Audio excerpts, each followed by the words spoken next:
Esse é o primeiro vídeo da série Os maiores erros que as empresas e pessoas cometem ao adotar uma solução para o SCOSERV. Mas antes da gente falar dos principais erros, vamos entender por que os erros ocorrem nas empresas na hora de adotar uma solução para esse sistema que já tem aí quase 5 anos de existência, bastante empresas cumprindo, um número ainda muito grande de empresas inadimplentes. Então vamos entender o que leva essas empresas a adotarem uma solução equivocada. Bom, são muitos motivos que fazem com que isso aconteça, mas normalmente há uma demora para descobrir que o sistema existe. As empresas muitas vezes não tomam conhecimento de que existe o SCOSERV.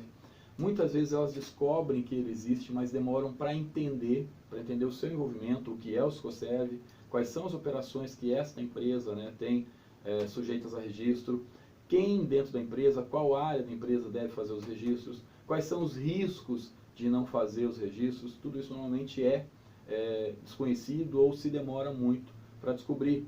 Há uma falta de fornecedores para orientar as empresas de maneira adequada, são poucos fornecedores ainda no mercado orientando as empresas de maneira adequada. Falta de sensibilização da diretoria quanto à importância e aos riscos. Normalmente é bastante comum que os diretores não deem muita importância para isso e mandem lá que o profissional faça um curso de 1, 2 dias, como se um curso fosse resolver dúvidas que se acumulam com o passar do tempo, né? Então é difícil para o profissional muitas vezes sensibilizar o seu diretor, falta até às vezes argumento, conteúdo para que ele possa sensibilizar a sua diretoria.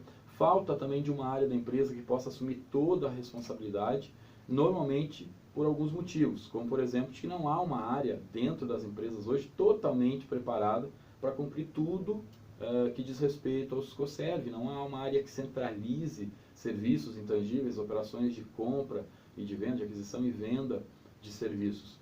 A contratação e prestação de serviços não costuma estar centrada em um único local. A fábrica contrata serviços lá para a fábrica, de manutenção, de reparo, de instalação. Comércio exterior contrata serviços de transporte de apoio. Marketing contrata feiras no exterior, sistemas, ferramentas. No comercial também, TI, hosting, sistemas, manutenção, licença de uso, banco de dados. Assim como uma série de outras empresas, áreas da empresa acabam contratando serviços de uma maneira bastante pulverizada dentro da empresa e não tem ninguém que consolide isso, né? A falta de controle sobre o fato gerador do início do serviço, que normalmente não é controlado na empresa, nem via sistema, nem via documento e nem via processo de controle.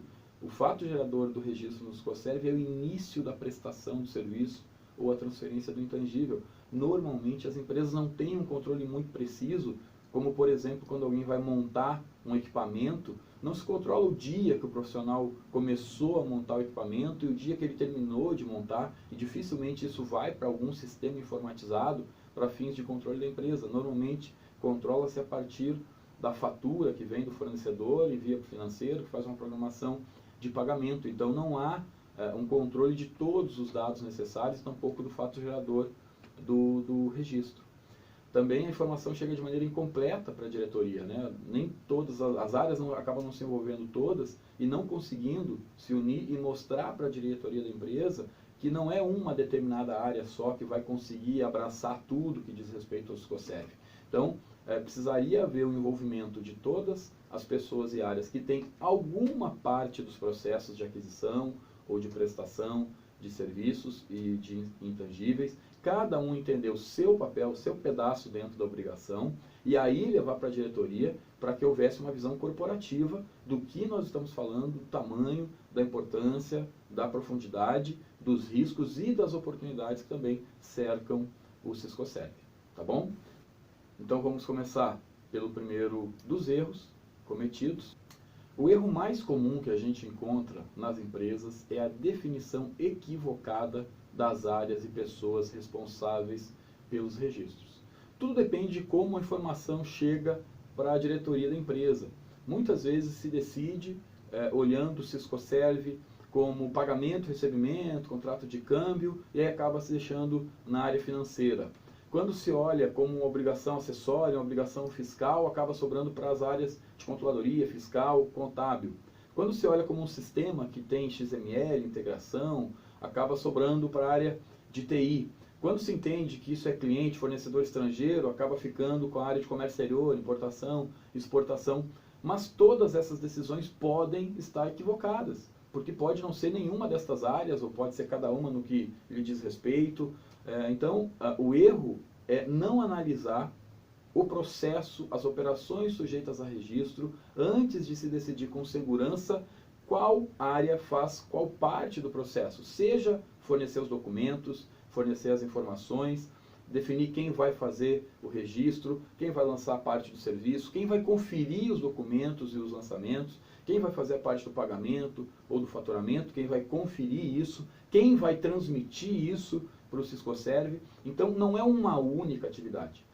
A digitação no sistema em si, ela não apresenta grandes dificuldades. Mas o que digitar, como, contra quem, de que forma, qual classificação, qual enquadramento, se tem, qual moeda, qual documento utilizar, isso gera muitas dúvidas. E isso normalmente acaba sobrando para uma pessoa de uma determinada área que normalmente não tem ascensão, não tem conhecimento de tudo que acontece em todas as outras áreas. Então isso cria um risco muito grande de que a empresa apenas troque de problema. Que ela passe do problema de não ter registros para ter registros com risco de omissões, de informações inexatas, incompletas, e isso também é problema, ok? Então, a gente recomenda que para que esse erro não ocorra, seja feita uma análise um pouco mais detalhada de quais são todos os serviços sujeitos a registro, quais são as áreas que contratam ou que prestam serviço, qual é o seu envolvimento, quais documentos são gerados, como é o processo dessa área passar os documentos para a área que, seja qual for, que vai fazer os registros nos Siscoserv, se for o caso, redesenhar esse processo. Há também uma necessidade das áreas que contratam o serviço renegociarem com seus fornecedores internacionais ou até fornecedores nacionais que agenciam ou intermediam fornecedores internacionais no fornecimento de informações e documentos melhores para fins de atender com melhor qualidade, melhor segurança os registros no Siscoserv. Ok? Se você se identificou com este ou com algum dos erros apontados nessa série dos principais erros cometidos pelas empresas ao adotar uma solução no Siscoserv, entre em contato com a gente, agende um bate-papo com um dos nossos consultores, a gente faz uma avaliação gratuita do seu cenário, da sua empresa, e de repente a gente pode recomendar uma solução mais adequada para o seu caso. Tá bom? Obrigado e continue navegando no nosso canal.